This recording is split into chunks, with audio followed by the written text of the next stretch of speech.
সাদাকা করতে পারি নাই।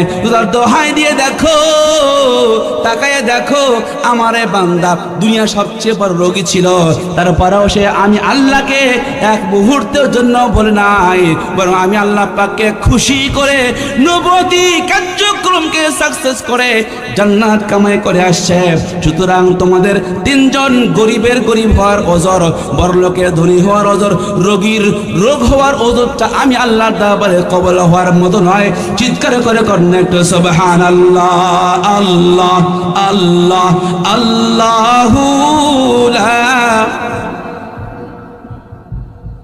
জোরে আল্লাহ আল্লাহ, মনে করে দিল থেকে, মনের ভিতর থেকে আল্লাহ আল্লাহ আল্লাহু লা ইলাহা ইল্লাহু আল্লাহ।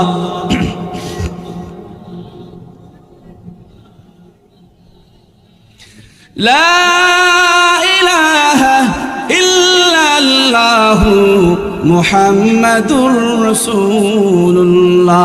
আমার ভাইরা,